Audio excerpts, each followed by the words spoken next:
और जब ये सारी बातें हम इंटरव्यूअर को बताएंगे, क्वेश्चन आंसर का सेशन चल रहा है, तो ऑफ कोर्स फिर हम अपनी बेस टोपोलॉजी की तरफ वापस जाएंगे। इसीलिए मैं कह रहा हूँ अगर आपके माइंड में टोपोलॉजी क्लियर होगी तो आगे आसानी होती जाएगी। इसमें यह है कि इंटरव्यूअर फर्दर पूछ सकता है कि अच्छा ओएसपीएफ का एडमिन डिस्टेंस तो हो गया जी 110, राइट। इस सारे ओएसपीएफ का एडमिन डिस्टेंस हो गया 110, तो फिर बीजीपी का एडमिन डिस्टेंस कितना है। फिर बीजीपी की दो टाइप्स हैं, एक का एडमिन डिस्टेंस 20 है और दूसरे का 200 है, राइट। और फिर उसके बाद जो है वो रीडिस्ट्रीब्यूशन के बाद क्या एडमिन डिस्टेंस चेंज हो जाता है या नहीं, ये एक क्वेश्चन बन सकता है, वो पूछ सकता है। और इसके अलावा डिफरेंट क्वेश्चंस जो हैं वो पूछे जा सकते हैं। तो हर चीज़ हम लैब की तरफ वापस आएंगे। फिर जो सेकंड बात हमने की है कि जी ये आईजीपी है। अब आईजीपी का क्या मतलब है? आईजीपी का ये मतलब है कि ये इंटीरियर गेटवे प्रोटोकॉल है। मींस लेट्स से ये एक पूरा ऑटोनोमस सिस्टम है। एएस ऑटोनोमस सिस्टम के बारे में लास्ट टाइम मैंने आपको बताया था, नहीं आपको जेन में तो जाके वो वीडियो देखिए। एक ऐसा नेटवर्क जो अंडर कॉमन एडमिनिस्ट्रेटिव डोमेन हो, तो ये एक ऑटोनोमस सिस्टम है और ये एक ऑटोनोमस सिस्टम है, राइट। इस ऑटोनोमस सिस्टम का नंबर है एएस नंबर 100, ये है एएस नंबर 200। तो ओएसपीएफ, अगर अब हम इस एएसबीआर यानी फाइनल राउटर जो कि आउट ऑफ द डोमेन जा रहा है, आउट ऑफ द एएस जा रहा है, इस राउटर पे, इस इंटरफेस पे FA0/1 पे क्या हम ओएसपीएफ इनेबल कर सकते हैं? Answer is no. अगर करेंगे तो काम नहीं करेगा, क्योंकि ओएसपीएफ आईजीपी के लिए डिजाइन हुआ है, इंटीरियर के लिए डिजाइन हुआ है। विच मीन्स के ओएसपीएफ R1 R2 के दरमियान हो सकता है, R8 और R2 के दरमियान हो सकता है, इनके दरमियान हो सकता है, यहाँ हो सकता है, यहाँ OSPF। लेकिन इसके बाद फर्दर हमें किसी और राउटिंग प्रोटोकॉल की ज़रूरत पड़ेगी जो कि एक्सटीरियर राउटिंग को सपोर्ट करता हो। और करंटली जो हम एक्सटीरियर राउटिंग यूज़ करते हैं वो बीजीपी ही है, उसका वर्जन 4 हम यूज़ कर रहे हैं। तो इससे ये हमें आइडिया है, हम वापस अपने माइंड में सोचेंगे इस टोपोलॉजी के बारे में। देन हमने ये कहा है, लेट्स से, और हमने क्या बात की है देखते हैं। और हमने बताया है जी कि इसका मैट्रिक जो है वो कॉस्ट है। कॉस्ट के बारे में मैंने एक और स्लाइड बनाई थी आप लोगों के लिए, ये वाली। तो कॉस्ट ये है, सिंपल कॉन्सेप्ट है। लेट्स से हमने इस सोर्स से इस डेस्टिनेशन तक पहुंचना है या उधर से इधर आना है, तो हमारे पास तीन पाथ्स हैं। तीनों पाथ जो हैं वो ओएसपीएफ के थ्रू जाते हैं, राइट। इसकी कॉस्ट 100 है, इसकी 200 है, इसकी 300 है। तो सिंपल वर्ड्स में किस तरफ जो कौन सा राउट जो है वो चूज किया जाएगा? बेस्ड ऑन कॉस्ट किया जाएगा। जाहिर बात है हम हाईएस्ट बैंडविड्थ की तरफ जाएंगे, विच मींस लोएस्ट कॉस्ट की तरफ जाएंगे, तो ये वाला पाथ हम प्रेफर करेंगे, क्योंकि कॉस्ट उसी की कम होगी जिसकी बैंडविड्थ ज़्यादा होगी। अगर ये लिंक लेट से 1 MB का है, लेट से ये लिंक 1 MB का है, ये लिंक जो है वो 100 MB का है, और ये लिंक जो है वो 1000 MB का है, तो आइडियली कौन सा पाथ हमें चूज करना चाहिए? Of course path number 1। तो बैंडविड्थ जो है, कॉस्ट जो है वो बैंडविड्थ का इन्वर्स होती है, तो विच मीन्स कि कॉस्ट कम से कम होनी चाहिए ताकि बैंडविड्थ ज़्यादा से ज़्यादा हो। एक नेचुरल सी बात है। तो ये बात वो पूछ सकते हैं हमसे, इस तरह से हम इनको कोरिलेट कर सकते हैं। ठीक है जी। अगले क्वेश्चन पे आते हैं। अगला क्वेश्चन है कि what is OSPF router ID? तो OSPF router ID is an identifier which is used to identify the router. It's a 32 bit number. तो लैब पे चलते हैं, इसको देखते हैं। लेट्स से राउटर नंबर 1 पे आते हैं। मेरा ख्याल है इस पे ओएसपीएफ कॉन्फ़िगर नहीं हुआ हुआ। तो अगर हम इस पे OSPF इनेबल करते हैं, show router OSPF, show IP OSPF, तो वो कह रहा है router process 1 is not running. तो हमें इसको कॉन्फ़िगर करना है। इसके लिए मैंने आपको स्क्रिप्ट दिया है, उसी फोल्डर के अंदर एक स्क्रिप्ट है जिसको आप यूज़ करके कॉन्फ़िगर कर सकते हैं। ये वाला टेक्स्ट फाइल है। इस टेक्स्ट फाइल के अंदर सारी बातें लिखी हुई हैं, लैब की रिक्वायरमेंट लिखी हुई है। अगर आप चाहें तो ये लैब आप कॉन्फ़िगर करके इन क्वेश्चंस का आंसर देने की कोशिश करें। इससे आपकी अंडरस्टैंडिंग इम्प्रूव होगी कि LSA की कौन सी टाइप एरिया ज़ीरो में चल रही है और उसकी रीज़न क्या है। तो वो वन बाय वन हम देखेंगे जैसे जैसे हम एडवांस करते जाएंगे। ये सारी डिटेल लिखी हुई है कि एरिया 3 कैसे कन्फिगर होना चाहिए, और ये ही चीज़ इस लैब के अंदर भी है। ये जो लैब नंबर 2 है, इसके PDF में OSPF stub areas and LSA type, इसमें इसी नेटवर्क के बारे में मैंने एक लैब आपके लिए टास्क क्रिएट किया है। ये सारी उसकी इन्फॉर्मेशन है। आपने OSPF को कन्फिगर करना है इन रिक्वायरमेंट्स के मुताबिक कि एरिया 0 जो है वो उसमें उसको बैकबोन बनाना है, एरिया 1 जो है वो उसके सारे लिंक ब्रॉडकास्ट होने चाहिए, एरिया 2 के पॉइंट टू पॉइंट होने चाहिए। मैंने डिफरेंट कॉन्सेप्ट्स आपको देने की कोशिश की है ताकि हम डिफरेंट LSA टाइप्स को देख सकें, क्योंकि जब हम नेटवर्क की टाइप चेंज करते हैं, पोर्ट की या इंटरफेस की टाइप OSPF में, तो साथ ही LSA टाइप भी चेंज हो जाती हैं, 1 और 2 फिल्टर हो जाती हैं, कहीं आ जाती हैं, वो सब हम देखेंगे डिटेल में। राउटर 6 जो है उसको ASBR बनाना है हमने, ये राउटर 6 है लास्ट वाला, मतलब टोपोलॉजी को फॉलो करना है बेसिकली। इन दो एरियाज को स्टब बनाना है और रीडिस्ट्रीब्यूशन करनी है, ये BGP के AS नंबर यूज़ करने हैं। देन सब कॉन्फ़िगर करने के बाद आपने इन क्वेश्चंस का आंसर देना है, लेकिन सिर्फ आंसर नहीं देना, आपने सोचना है कि एरिया 0 में कौन सी LSA की टाइप है और क्यों है। लेट्स से अगर LSA टाइप 1 आ रही है सिर्फ, या 1 और 3 आ रही है, तो क्यों आ रही है, एरिया 2 में वो क्यों नहीं आ रही।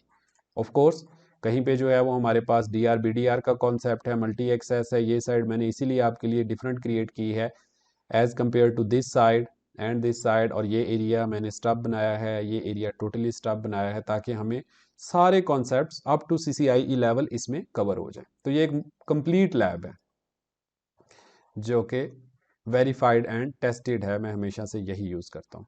अच्छा, और ये सोल्यूशन है राउटर नंबर 1 की, ये कॉन्फ़िगरेशन है राउटर 2 की, ये कॉन्फ़िगरेशन है राउटर 3 की, ये है। और फाइनली फिर आपने इसको वेरीफाई करना है पिंग करके, ये जो वेरिफिकेशन बताई हुई है, और वेरिफिकेशन मैच करनी चाहिए इनके साथ। ये मैंने आउटपुट्स लेके लैब कंप्लीट करके आप लोगों के लिए, ये है बिफोर स्टब। स्टब बनाने से पहले राउटर 1 के ऊपर कौन सी LSA टाइप होनी चाहिए, राउटर 2 पे कौन सी होनी चाहिए, कौन से राउट्स अपीयर होने चाहिए। यहाँ से आपने देखना है कि कौन सा राउटर ओपन हुआ हुआ है। ये मैं सिक्योर CRT यूज़ कर रहा हूँ, सारे टैब्स एक साथ ही आते हैं इसमें ऊपर, ईजी हो जाता है। तो राउटर 1 के ऊपर जाके मैंने राउट्स दिखाए हुए हैं, राउटर 2 के ऊपर जाके आपको external routes, inter area routes, normal OSPF के राउट्स, ये सारे दिखाए हुए हैं, और कहाँ से कौन सा रीडिस्ट्रीब्यूट होके आ रहा है। तो आपकी भी फाइनल कॉन्फ़िगरेशन ऐसी होनी चाहिए, अगर नहीं होती तो आपने उसको मैच करने की कोशिश करनी है, गलतियां फाइंड करने की कोशिश करनी है, और ये देखना है, सोचना है कि किसका मैट्रिक 2 है, 3 है, 4, 5, ये क्यों आ रहा है, कहाँ से स्टार्ट हुआ, प्रायोरिटी कैसे ऐड होती गई। तो ये सारी बातें, लेकिन इसको कॉम्प्लेक्स नहीं बनाते, क्योंकि बहुत सारे लोग ऐसे भी होंगे जो ये वीडियो देख रहे हैं, वो CCNA से स्टार्ट कर रहे होंगे, तो डोंट फील। और मेरी प्रीवियस वीडियोस देखिए, उससे आपको एक प्रॉपर कॉन्सेप्ट मिलेगा। और यही वजह है, अब शायद अब आपको समझ आ गई होगी कि क्यों इतना टाइम लगा ये इनिशिएटिव लेते हुए। एक तो इशू था ऑफ कोर्स टाइम का, ये सारा काम एक रात में भी हो सकता है, 2 दिनों में हो सकता है, लेकिन बस वो टाइम अरेंज करना ऑफिस जॉब के साथ साथ ज़रा मुश्किल हो जाता है। कोशिश तो करते हैं। तो फिर फाइनली आपके इन आउटपुट्स को आपने उनके साथ मैच करना है। ये थोड़ा टाइपिंग एरर है, यहाँ .2 है, 222, मतलब राउटर 2 के लूप बैक को राउटर 1 से पिंग करना है, राउटर 1 से राउटर 3 को करना है, देखना है कोई हो रहा है कोई नहीं हो रहा। ऑफ कोर्स बहुत सारी गलतियां होंगी, आहिस्ता आहिस्ता आप उनको इम्प्रूव करेंगे, इसी तरह ही आपका नॉलेज इम्प्रूव होगा, राइट। तो राउटर आईडी देखने के लिए लेट से राउटर 1 पे कुछ कॉन्फ़िगरेशन करते हैं। मैं सिंपली यहाँ से कॉपी करता हूँ, बजाय कि मैं टाइपिंग स्टार्ट कर दूँ और फिर लंबा हो जाए। यहाँ आते हैं और राउटर 1 सेलेक्ट करते हैं, कॉन्फ़िगर टर्मिनल, और मैं यहाँ पे सारा कुछ जो है वो पेस्ट कर देता हूँ, राइट। तो अब हम देखते हैं, यहाँ पे एक हमने कमांड दी है राउटर इंटरफेस लूप बैक 1, और लेट मी सी के हमने manually router ID interface loop back router ID, आप देखें हमने यहाँ पे नहीं दी, राइट। तो अब देखते हैं कि OSPF ने राउटर आईडी कोई पिक की है या नहीं पिक की है। हम इसको करते हैं, ठहरें इसकी पहले क्वालिटी ज़रा बेस्ट कर दें ताकि आपको क्लियरली नज़र आ जाए। तो हम हैं राउटर नंबर 1 पे, मैं यहाँ से स्टार्ट कर रहा हूँ। स्लोली हम आगे आगे बढ़ेंगे जैसे जैसे क्वेश्चंस बढ़ते जाएं, क्योंकि OSPF के क्वेश्चंस तो हज़ारों बन सकते हैं, जैसे मैंने आपके सामने सामने कितने बना दिए। लेकिन मेरी कोशिश होती है कि मल्टी वेंडर अप्रोच रखी जाए, ये नहीं कि सिर्फ सिस्को के बारे में बताया जाए। यानी जो हम डिस्कस करेंगे टेक्नोलॉजी के बारे में डिस्कस करेंगे एज कम्पेयर टू किसी इक्विपमेंट के बारे में। बट क्योंकि ऑफ कोर्स सिस्को जो है वो most famous most popular vendor है, तो ज़्यादा बातें उसी के बारे में ही होंगी। अच्छा जी, शो IP OSPF, यहाँ आते हैं। अच्छा जी, अब इसको देख के ज़रा आप लोग मुझे बताइए कि क्या OSPF की कोई राउटर आईडी कॉन्फ़िगर हुई है, क्या ये हमने कॉन्फ़िगर की है? नहीं। There is a router ID, OSPF process ID 1 के साथ स्टार्ट हो गया है, और उसकी राउटर आईडी जो है वो 1.1.1 है। ये कहाँ से आई, चेक करते हैं। Show IP interface brief. यहाँ पे जब हम देखते हैं तो हमें एक इंटरफेस नज़र आता है जिसका आईपी एड्रेस वही है जो कि इस OSPF की राउटर आईडी सेलेक्ट हो गई। तो इसका मतलब है कि अगर हमने मैनुअली कॉन्फ़िगर नहीं की राउटर आईडी, तो राउटर ऑटोमेटिकली जो भी सबसे बड़ा लूप बैक होता है उसको पिक कर लेता है, सबसे बड़ा जो एड्रेस होता है। और राउटर आईडी जो है वो इस शक्ल में होती है, आईपी एड्रेस की शक्ल में। ठीक है जी, इसको इतना ही रखते हैं सिंपल। और 32 bit number, of course 32 bit का मतलब वही है जैसे आईपी एड्रेस होते हैं 10.0.192.168, या मोस्टली हम लूप बैक पे रखते हैं ताकि वो एक इंडिपेंडेंट नेटवर्क बने /32 का। अच्छा जी, नेक्स्ट क्वेश्चन है, how does a router select और elect its OSPF router ID. तो OSPF की राउटर आईडी एक राउटर कैसे सिलेक्ट करता है या कैसे इलेक्ट करता है? तो आंसर इज कि most of the routers they derive the router ID in following precedence order. तीन तरह से हो सकती है इन ऑर्डर ऑफ प्रेफरेंस। पहली तो बात यह है कि हम मैनुअली कॉन्फ़िगर कर दें राउटर आईडी की कमांड देके। सेकंड है, अगर हम भूल जाते हैं या हम नहीं प्रेफर करते उसको देना, तो राउटर ऑटोमेटिकली चेक करता है कि हाईएस्ट लूप बैक कौन सा है, क्योंकि मल्टीपल लूप बैक्स हो सकते हैं ना। हो सकता है कि एक लूप बैक हो 1.1, उसी राउटर के ऊपर एक लूप बैक हो 9.9.9, तो वो 9 वाले को प्रेफर करेगा, 1 वाले को नहीं, हाईएस्ट लूप बैक। लेकिन अगर लेट से लूप बैक भी नहीं है तो कैसे होगा? फिर राउटर चेक करेगा कि मेरा हाईएस्ट फिजिकल इंटरफेस कौन सा है, किसकी आईपी सबसे बड़ी है। लेट से दो आईपी एड्रेसेस हैं 10.0.0.1 और दूसरी आईपी है 192.168.0.1, तो वो 192 वाले को सिलेक्ट करेगा। राइट, सिंपल कॉन्सेप्ट है, मैंने अभी आपको दिखाया भी था लैब में कि जब हमने राउटर आईडी नहीं दी या हम भूल गए तो उसने ऑटोमेटिकली चेक किया कि whether there is any loop back और नॉट। तो लूप बैक था ऑफ कोर्स, और उसने उसी लूप बैक को, ऑल्दो ये फिजिकल इंटरफेस वाली आईपी ज़्यादा बड़ी थी, बट उसने लूप बैक को सिलेक्ट किया। अगर यहीं पे एक और लूप बैक हो 2.2.2 तो उसने उसको चूज करना था। राइट, लेकिन अगर ये लूप बैक होता ही ना सिरे से, तो फिर क्या राउटर आईडी बननी थी? फिर राउटर आईडी होनी थी 128.128.1। अच्छा, ये जो मैंने इंटरफेसेस के आईपी एड्रेसेस दिए हैं ना, ये हमेशा से मैं इसी तरह से ही सिलेक्ट करता हूँ। क्लियर पिक्चर में आपको दिखाता हूँ, मैं हमेशा से इसी तरह ही सिलेक्ट करता हूँ कि लेट से राउटर 1 और राउटर 2 के दरमियान एक, लेट से यहाँ से बात करते हैं, राउटर 2 और राउटर 3 के दरमियान एक लिंक है। तो इस लिंक के जो आईपी एड्रेसेस हैं वो मैं इस तरह से रखूंगा कि 23.23। तो कहीं पे भी आप जब 23 का आईपी एड्रेस देखेंगे, ये नेटवर्क में चूज करूंगा। वाई? क्योंकि 2 रिप्रेजेंट करता है राउटर 2 को और 3 रिप्रेजेंट करता है राउटर 3 को।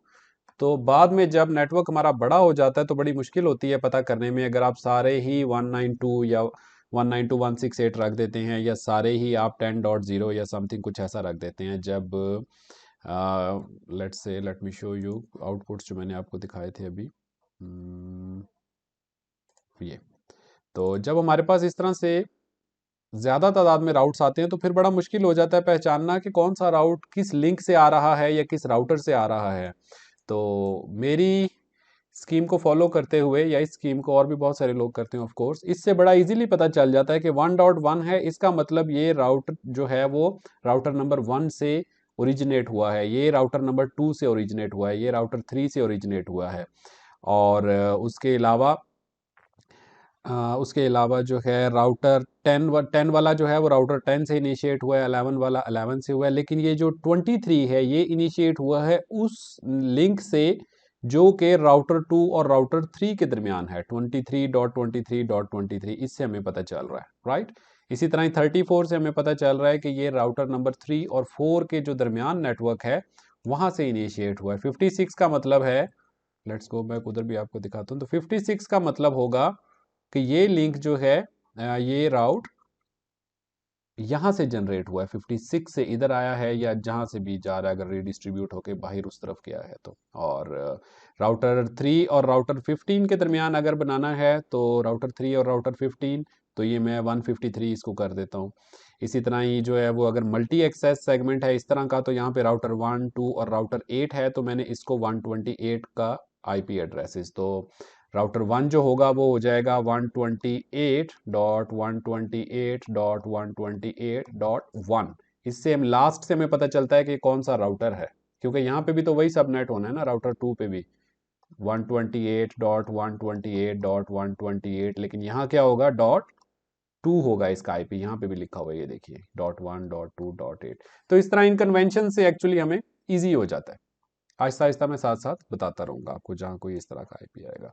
तो नेक्स्ट क्वेश्चन पे चलते हैं। यहाँ पे हमने देख लिया कि अगर हम मिस करते हैं या तो मैनुअली कॉन्फ़िगर करें, okay it's fine, router automatically खुद नहीं सोचेगा, आपको फॉलो करेगा मैनुअली कॉन्फ़िगर। अगर आप भूल जाते हैं या नहीं देना चाहते, या बहुत से राउटर हैं या जो भी वजह है, तो फिर राउटर लूप बैक एड्रेसेस को चेक करेगा। अगर कोई लूप बैक है तो, और मल्टीपल लूप बैक्स हैं, तो सबसे बड़े loop back, highest loop back. लेकिन अगर लूप बैक है ही नहीं सिरे से, तो फिर वो चेक करेगा कि कितने फिजिकल आईपी एड्रेसेस है, लाइक ईथरनेट E/0 या FA0/1 या gig1/0 या जो भी है, उनमें जो सबसे बड़ी आईपी होगी उसको राउटर आईडी बना देगा, राइट।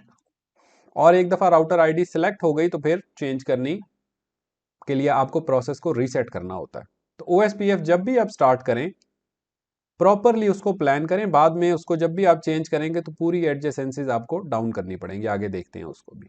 अच्छा जी, नेक्स्ट क्वेश्चन है हाउ टू कॉन्फ़िगर। मैं स्पीड ज़रा स्लो शुरू में चला रहा हूँ क्वेश्चंस की, ऑफ कोर्स मैं ज़्यादा क्वेश्चंस कवर करना चाहता हूँ और ज़्यादा एडवांस, लेकिन ताकि आपका एक बैकग्राउंड बन जाए और आप ये जो एनवायरनमेंट है जो मैंने सारा आपके लिए प्रिपेयर किया है, ये लैब का, चीट शीट्स का, इस सब के साथ आप फेमिलियर हो जाएं, क्योंकि फेमिलियर हो जाएंगे तो फिर तो हम हर मिनट में एक क्वेश्चन कर सकते हैं। तो ये वजह है थोड़ा सा स्लो होने की शुरू में। अच्छा, उसके बाद ये है कि जो क्वेश्चंस हम डिस्कस कर रहे हैं वो साथ के साथ इन चीट शीट्स में भी हैं जो मैंने अभी आपको दिखाई थी। लेट्स से हमने राउटर आईडी के बारे में बात की, तो जब ये शीट आप जहां उठते हैं, बैठते हैं, ऑफिस में काम करते हैं, इसको प्रिंट करके वहां पे लगाएं, और या इसमें से नोट्स खुद अपने बनाइए, वो वहाँ पे पेस्ट करें, ताकि ऑटोमेटिकली जब आप उठते बैठते सोते या ऑफिस में काम करते रोज़ एक चीज़ को देखते हैं, तो ह्यूमन माइंड इस तरह से काम करता है कि लाशऊरी तौर पे ये चीज़ आपके माइंड में खुद ब खुद ही ये कॉन्सेप्ट आने शुरू हो जाते हैं 1 2 3 महीने के बाद। तो ये मेरे अपने नोट्स हैं, मैं खुद भी ऐसे ही करता था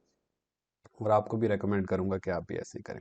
अच्छा, जैसे हमने राउटर आईडी के बारे में बात की, तो ये देखिए, ये राउटर आईडी के बारे में एक समरी फॉर्म में यहाँ पे लिखा हुआ है कि पहले जो है वो manually configured, highest loop back, otherwise physical, right. इसी तरह जो जो हम पढ़ेंगे वो सारा इन चीट शीट्स के अंदर कवर्ड है। अच्छा जी, अगले क्वेश्चन के बारे में चलते हैं, अगले क्वेश्चन पे चलते हैं। हाउ टू कॉन्फ़िगर, सिंपल, कि अब राउटर आईडी कॉन्फ़िगर कैसे करनी है सिस्को राउटर्स पे।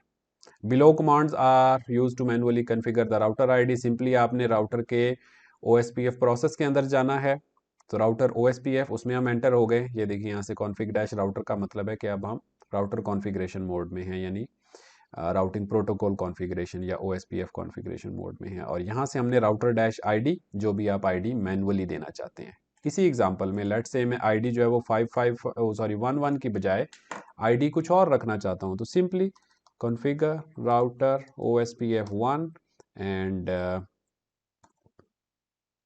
Router dash ID. और सिस्को में आप कोई भी कमांड अगर देखना चाहते हैं, लेट से आपने हाफ टाइप किया, तो आप टैब प्रेस करके कमांड को इस तरह से कंप्लीट कर सकते हैं। और इसके बाद अब आगे आपको नहीं पता कि क्या है, तो आप यहाँ पे क्वेश्चन मार्क पुट कीजिए, तो वो आपको खुद से हिंट देता है। सिस्को CLI काफ़ी इजी है, ऑफ कोर्स हुआवे भी काफ़ी इजी है, बट ये ज़्यादा बेटर है और मोस्ट पॉपुलर भी है। तो राउटर डैश आईडी, अब वो कह रहा है जी आगे वो एक्सपेक्ट कर रहा है हमसे कोई आईपी एड्रेस फॉर्मेट में राउटर आईडी। तो राउटर आईडी लेट से हम यहाँ पे देना चाहते हैं जी 99.99। मैं ज़रा डिफरेंट रखता हूँ बाकियों से ताकि क्लैश ना करे। ठीक है जी, तो राउटर आईडी हमने ये रख दी। सिंपल, चेक करते हैं चेंज हुई है या नहीं। आप बताइए, मैंने अभी आपको बताया था, ज़रा सोचिए साथ साथ, क्या राउटर आईडी चेंज हो गई है OSPF की या नहीं चेंज हुई है? कमेंट्स में लिखिए यस या नो, ताकि आपको याद रहेगा। अच्छा, तो देखते हैं, show IP OSPF router ID change हो गई है, right. Most of the process में अगर एडजेसेंसी बिल्ड हो गई है तो फिर आपको प्रोसेस रीसेट करना पड़ता है, राइट। तो 99.99 अब ये क्यों चेंज हो गई है फौरी से, छोटी सी एक बात है, आप लोग मुझे रीज़न बताइए उसका, फिर मैं उसको करेक्ट बताता हूँ। तो ये है जी राउटर आईडी, या तो हम इस तरह से कॉन्फ़िगर कर लें या फिर जो है मैं इसको दोबारा से करेक्ट कर देता हूँ अब। राउटर OSPF1 राउटर आईडी हम इसको 1.1 ताकि हम जब जैसे जैसे बाकी लैब कंप्लीट करते जाएंगे आहिस्ता आहिस्ता आप देखते जाएंगे कि राउट्स कैसे प्रोपेगेट होते हैं ABR के थ्रू, ASBR के थ्रू, और ये जो मल्टी एक्सेस सेगमेंट है DR BDR के थ्रू स्टब में वो पहुंचते हैं तो उनकी क्या सूरत हाल बनती है, जब वो रीडिस्ट्रीब्यूट होकर BGP की तरफ पहुंचते हैं तो क्या सूरत हाल बनती है, जब BGP वाले राउट रीडिस्ट्रीब्यूट होकर OSPF के डोमेन में पहुंचते हैं तो वो स्टब में, टोटली स्टब में या नॉर्मल एरिया में किस तरह नजर आते हैं। तो ये कंप्लीट लैब है CCIE लेवल तक। अच्छा जी, तो सिंपल कमांड है इसका, तो सिंपल आंसर है what are the OSPF। Next question है कि what are the OSPF router types. अब राउटर की टाइप्स कितनी होती हैं, ये एक इंपॉर्टेंट क्वेश्चन है और समझना भी हमें चाहिए। कल को हमने काम करना है, सिर्फ इंटरव्यू ही तो नहीं ना देना। मोस्टली लोगों का फोकस होता है कि जी इंटरव्यू देके जॉब पकड़ ली जाए, काम तो फिर सीख ही लेंगे। तो आहिस्ता आहिस्ता जैसे जैसे वक्त गुजरा हम भी इस नतीजे पे पहुंचे हैं कि जॉब पकड़ना ही ज़िंदगी का मकसद नहीं होता, आपने काम करना होता है और अपनी स्किल डेवलप करनी होती ताकि आपकी मार्केट एग्जिस्टेंस बने, वरना आप उसी जॉब पे ही रहेंगे जिस पे आप आज हैं, या फिर आप सारी ज़िंदगी देखते रहेंगे कि किसी भाई, दोस्त या पुराने मैनेजर को या किसी को कहें कि यार मेरी CV फॉरवर्ड करवा दो, मेरी जॉब करवा दो। अपनी स्किल पे आप कभी भी बिलीव नहीं कर पाएंगे अगर आप उस तरह की अप्रोच अपनाएंगे तो। लेकिन अगर आपकी अप्रोच अच्छी है, शुरू से आपकी बेस स्ट्रांग है और ख़ुद से आपने काम किया हुआ है, तो आप जाके खुल के इंटरव्यूअर को कह सकते हैं कि जी पूछे जो पूछना है। तो हम उस तरह से प्रिपेयर करते हैं। अच्छा जी, what are the OSPF router types, या ये पूछ सकता है इंटरव्यूअर के how many types of OSPF routers are there, कि OSPF राउटर्स की कितनी टाइप्स होती हैं या उसके कितने रोल्स हो सकते हैं, ये कहा जा सकता है। तो जो मेजर मेजर हैं वो 4 हैं, IR BR, वैसे तो DR BDR भी होता है लेकिन वो डिफरेंट साइड है, वो बाद में डिस्कस करेंगे। IR backbone router, area border router, और ASBR AS बाउंड्री राउटर या AS बॉर्डर राउटर, जो भी आप कहना चाहें। अच्छा, अब ये क्या क्या हैं पहले आप खुद सोचिए, यहीं पे वीडियो को पॉज कीजिए और सोचने की कोशिश कीजिए, यहीं पे मार्क कीजिए कि क्या ये एक IR है या ये एक BR है या ये एक ABR है या क्या है। वैसे तो यहाँ लिखा भी हुआ है कुछ राउटर्स के ऊपर, तो खुद से टाइप कीजिए और फिर जो मैं एक्सप्लेन कर रहा हूँ इससे मैच कीजिए, इस तरह आपको खुद भी तैयारी होती जाएगी। तो ऐसा राउटर जिसके सारे इंटरफेसेस सेम एरिया में हों, all interfaces in the same area, जिस तरह के राउटर नंबर 3 है। राउटर नंबर 3 के कितने इंटरफेसेस हैं, कितनी पोर्ट्स हैं, 4। पहली पोर्ट है FA0/0, वो कहाँ पे लाई कर रही है, वो है एरिया 0 में, ये सारा एरिया 0 है ग्रे कलर का। उसके बाद एक और पोर्ट है FA2/0, वो पोर्ट कहाँ पे है, वो भी एरिया 0 में। एक और पोर्ट है, वो कहाँ है, वो भी एरिया 0 में। ये कहाँ है, ये भी एरिया 0 में। तो चारों की चारों एरिया 0 में है। ऐसे राउटर को क्या कहते हैं, इंटरनल राउटर। सो ये हमारा एक IR है। अब जरा सोचिए और कौन कौन IR बनता है। इस राउटर की एक ही पोर्ट है, एक ही इंटरफेस है जो कि किस एरिया में लाई करता है, एरिया 1 में, तो ये भी IR बन गया, राइट। इसकी भी एक ही पोर्ट है, ये भी हमारा IR हो गया। क्या ये IR बनता है, नहीं, क्यों, क्योंकि इसकी एक साइड जो है, एक पोर्ट जो है वो एरिया 0 में खुल रही है, एरिया 0 में लाई कर रही है, और इसकी जो सेकंड पोर्ट है वो एरिया 1 में लाई कर रही है। तो ये हाफ हाफ डिवाइड हुआ है, इधर भी और इधर भी, इसलिए ये IR नहीं है, ये ABR है, एरिया बॉर्डर राउटर, ये जो थर्ड वाली टाइप है, राइट। और कौन IR है, चलें लिखते हैं। ये IR बन गया जी हमारा, ये IR बन गया, ये हमारा IR बन गया राउटर 8। उसके बाद राउटर 11 हमारा IR बन गया, बाकियों के बारे में बाद में सोचते हैं। ये हमारा इंटरनल राउटर बन गया, ये भी हमारा इंटरनल राउटर बन गया, राइट। अब एक ऐसा राउटर जिसकी इंटरफेसेस मल्टीपल एरियाज में लाई कर रहे हो, लाइक एक साइड एक नेटवर्क में है, एरिया में है, सॉरी, दूसरी में है, तो ये हाफ ऑफ डिवाइड हुआ है। इस टाइप के राउटर को कहते हैं एरिया बॉर्डर, मतलब ये दो एरियाज के बॉर्डर पे है। जैसे आप कह लें कि कोई जगह जो है दो शहरों के बॉर्डर के ऊपर है, आधा हिस्सा उस घर का एक एरिया में है, एक प्रोविंस या एक कंट्री में है, आधा घर दूसरी साइड पे है, तो इसको कहते हैं बॉर्डर राउटर। राइट। इसी तरह ये भी बॉर्डर बन गया फिर इस हिसाब से तो, राइट, क्योंकि ये साइड जो है वो एरिया 0 में है, ये पोर्ट हमारी एरिया 3 में ओपन हो रही है। इसी तरह ये भी ABR बन गया, लिखा भी हुआ है, ये भी ABR बन गया। लेकिन एक ऐसा राउटर, आपने ये सारा देखा होगा कि ये सारी बातें जो हैं वो विद इन OSPF डोमेन की हो रही हैं, ये सारे का सारा OSPF का या एक ही ऑटोनोमस सिस्टम है, AS नंबर 100, BGP AS या नॉर्मल AS कह सकते हैं इसको। एक ऐसा राउटर जैसे कि एक इंटरनेशनल सिटी होता है, इंटरनेशनल एयरपोर्ट होता है, जो कि आपको outside the country, outside the domain, outside the autonomous system connect करता है, ऐसे राउटर को हम ABR तो नहीं कहेंगे, क्योंकि इस तरफ तो एरिया है ही नहीं हमारा, यहाँ पे तो कोई और ही सिलसिला चल रहा है, EGP चल रहा है, BGP चल रहा है, एक्सटीरियर प्रोटोकॉल चल रहा है। तो ऐसा राउटर जिसका एक इंटरफेस इंटरनल हो विद इन OSPF और कम से कम एक interface out of OSPF domain भी हो, ऐसे राउटर को ASBR कहते हैं, autonomous system boundary router, AS boundary router, which connects different autonomous systems together. Of course ये इस OSPF सिस्टम को इसके साथ कनेक्ट कर रहा है, लेकिन राउट्स ऑटोमेटिकली प्रोपेगेट नहीं होते, मतलब ये कनेक्ट तो कर देता है लेकिन ये राउट्स को बाहर नहीं भेजता, ना ही उन राउट्स को अंदर इंपोर्ट करता है, जब तक हम रीडिस्ट्रीब्यूशन नहीं करते। तो हमें रीडिस्ट्रीब्यूट करना होता है मैनुअली, वो हम देखेंगे आगे जैसे जैसे क्वेश्चन आएंगे। तो जी 4 टाइप्स हैं राउटर्स की, IR, BR, ABR और ASBR। लेकिन अगर वो पूछते हैं DR और BDR की टर्म में, लाइक वो अगर पूछते हैं in terms of multi access segment, तो आप उन्हें ये कह सकते हैं कि दो तरह के होते हैं, एक होता है डेजिग्नेटेड राउटर और एक होता है उसका बैकअप, यानी बैकअप डेजिग्नेटेड राउटर। ये हम बाद में डिस्कस करेंगे। इस टाइप के नेटवर्क में जहां पे दरमियान में मल्टी एक्सेस सेगमेंट, या सिंपल वर्ड्स में जहां दरमियान में स्विच आ रहा हो, ऐसे नेटवर्क्स के ऊपर DR BDR का कॉन्सेप्ट अप्लाई होता है, वो बाद में देखेंगे जब क्वेश्चन आएगा उसका। तो ठीक है जी, 4 तरह के राउटर होते हैं, IR, BR, ABR and ASBR।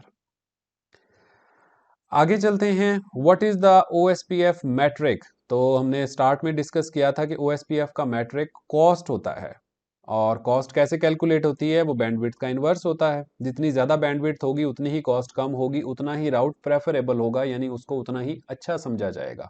जैसे हमने इस एग्जांपल में देखा था कि 3 तरफ से जो है वो हमारे पास 3 रास्ते हैं, तीनों OSPF के थ्रू हैं, और सिनेरियोज मैंने इस तरह के प्रिपेयर किए हैं आप लोगों के लिए, वो आगे स्लाइड्स में आएंगे। तो एक की कॉस्ट 100 है, 200 है, 300 है, तो किसको हम चूज करेंगे बेस्ट पाथ, यानी हमारी जो ट्रैफिक है वो इधर से जाएगी। एक कमेंट्स में मैंने क्वेश्चन देखा है अभी, वो लिखा हुआ है किसी ने कि क्या होगा कि अगर कॉस्ट सबकी बराबर हो जाए। तो ज़रा 1 मिनट के लिए वीडियो पॉज करें और सोचें कि फिर कौन सा पाथ हम चूज करेंगे अगर सारे ही 100 हो जाए, फिर क्या होगा, लोड बैलेंसिंग हो जाएगी। ये भी हम बाद में डिस्कस करेंगे, ठीक है जी। अच्छा, तो OSPF की कॉस्ट का फार्मूला क्या है वो आपसे पूछ सकते हैं, अगर बिल्कुल बेसिक लेवल का इंटरव्यू है तो ऑफ कोर्स, अदरवाइज वो कैलकुलेशंस आपसे नहीं पूछेंगे। कॉस्ट का फार्मूला होता है कि रेफरेंस बैंडविड्थ, सिंपल वर्ड्स में याद रखिए, रेफरेंस जो है वो फास्ट ईथरनेट लिंक होता है 100 MB का, यानी 10⁻⁸ और divided by link speed, which means कि अगर आपने कैलकुलेट करना है 100 MB का लिंक कि उसकी बैंडविड्थ कितनी होगी, तो कैसे कैलकुलेट करेंगे, हमारी आगे जो ऊपर 10⁻⁸ यानी रेफरेंस बैंडविड्थ डिवाइडेड बाय, हम 100 MB के लिंक के लिए कर रहे हैं ना, FE लिंक के लिए कर रहे हैं जिसकी बैंडविड्थ, जिसकी स्पीड जो है वो 100 है, तो 10⁻⁸ 100 मल्टीप्लाइड बाय मेगा क्या होता है 10⁻⁶, तो 10⁻8 डिवाइडेड बाय 10⁻8 दोनों कट के उसकी कॉस्ट आ जाएगी। यानी ऐसा लिंक जिसकी बैंडविड्थ 100 हो या जिसकी स्पीड 100 हो, उसकी कॉस्ट क्या होगी, हमेशा 1 होगी, जो कि मैंने यहाँ पे ये सारी कैलकुलेशन है, यानी FE लिंक की कॉस्ट क्या होगी 1, ईथरनेट 10 MB के लिंक की कॉस्ट क्या होगी 10, E1 लिंक की क्या होगी 2 MB वाले लिंक की 48, T1 लिंक की अमेरिकन टाइप की क्या होगी 64, और 64 kbps के लिंक की होगी 1562। और आप इसको इस तरह से चेक भी कर सकते हैं इंटरफेस पे जाके कॉस्ट, क्योंकि हमेशा इंटरफेसेस की होती है, राउटर्स की नहीं होती। ये भी एक क्वेश्चन हो सकता है कि जी ABR की कॉस्ट क्या होती है, OSPF कॉस्ट, तो कॉस्ट हमेशा लिंक्स की होती है, कॉस्ट कभी भी राउटर्स की नहीं होती जो OSPF कॉस्ट है, राइट।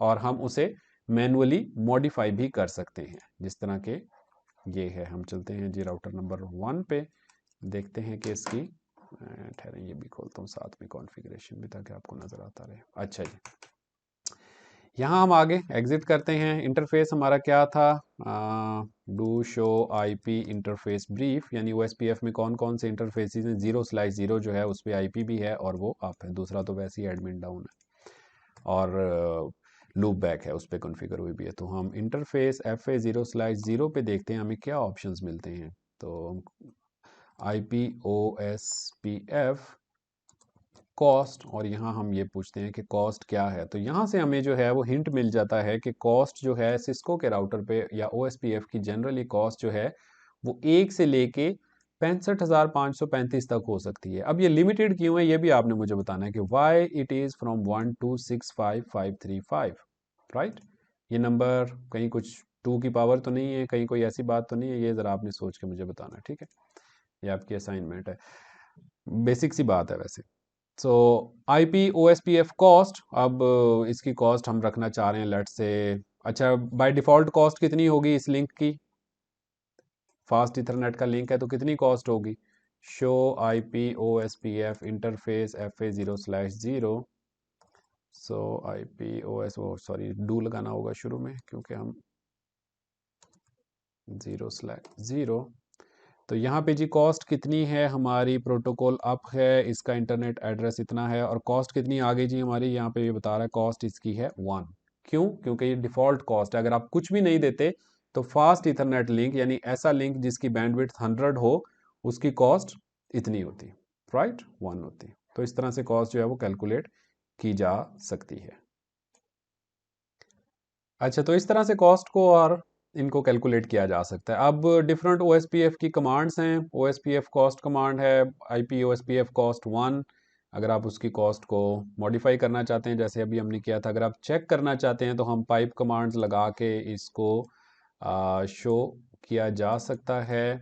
लेट से हम चेक करना चाह रहे हैं, मैं दोनों इंटरफेसेस साथ साथ खोलता हूं ताकि आपको इजी रहे बाद में रेफर करने में। अच्छा जी, लेट से हम किसी इंटरफेस की कॉस्ट चेक करना चाह रहे हैं कि कॉस्ट कितनी है, तो हम कमांड लगाएंगे show IP OSPF interface FA 0/0 है हमारा भी, और ये पाइप की कमांड होती है। आई होप ये लास्ट टाइम मैंने जब हमने CLI के डिटेल डिस्कस किए थे सिस्को के और उसको क्रॉस कंपैरिजन किया था हुआवे और जूनिपर वगैरह के साथ, उसमें सारा ये मैंने पाइप कमांड और सब डिटेल में बताया था। अगर आपने नहीं देखा तो वो वीडियो देखिए। इसमें यह है कि शो IP OSPF इंटरफेस, जो भी इंटरफेस है पाइप लगाते हैं, और इंक्लूड मतलब सिर्फ वही लाइंस इंक्लूड कीजिए जिसके अंदर कॉस्ट का कीवर्ड आ रहा है, राइट।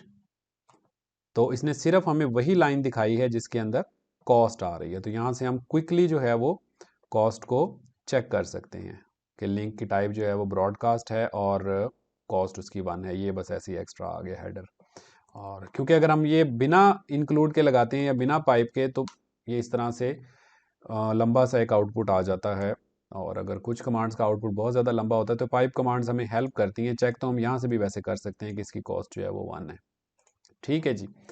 और उसके बाद अगर एक और क्वेश्चन हो सकता है कि ये तो सारी बातें हो गई FE लिंक तक, लेकिन अगर लिंक जो है वो GE हो जाता है यानी 1000 MB हो जाता है, अगर लिंक जो है वो 10,000 MB हो जाता है, जो कि आजकल चल रहा है 10,100G तक चली गई हैं बातें, स्पीड्स जो हैं, तो उसकी हम फिर रेफरेंस बैंडविड्थ को चेंज कर देते हैं। ये भी आगे हम डिस्कस करते हैं। लास्ट टाइम भी हमने जब OSPF पढ़ रहे थे उसमें भी डिस्कस किया था। अच्छा, ये आप इंटरव्यू क्वेश्चंस देख रहे हैं, जो मैंने OSPF के लेक्चर्स बनाए हैं वो अगर आप देखेंगे और फिर इंटरव्यू क्वेश्चंस करेंगे तो और आसानी होगी। वैसे हम यहाँ हर चीज़ बेसिक से स्टार्ट करने की कोशिश कर रहे हैं। तो ये भी एक इंटरव्यू क्वेश्चन हो सकता है कि OSPF की रेफरेंस बैंडविड्थ तो होती है 100 MB या 10⁻⁸ होती है, तो फिर ये उन इंटरफेसेस को कैसे सपोर्ट करेगा जो कि अबव फास्ट इथरनेट है यानी अबव 100 हैं, यानी 1000 MB के लिंक को ये कैसे सपोर्ट करेगा। तो आंसर है कि उसकी फिर हम रेफरेंस बैंडविड्थ में मॉडिफिकेशन कर देते हैं ताकि वो बड़े लिंक्स को भी सपोर्ट करें। ठीक है जी, ये क्वेश्चन हो गया। और ये हम पहले ही डिस्कस कर चुके हैं OSPF की मैट्रिक के एग्जांपल, कि अगर डिफरेंट मैट्रिक से आ रहा हो, डिफरेंट रास्ते हों या डिफरेंट राउट रिसीव हो रहे हों किसी भी एक सोर्स से डिफरेंट डेस्टिनेशन से, तो कौन सा राउट हमें चूज़ करना होगा, हमें लोएस्ट कॉस्ट चूज़ करनी होगी।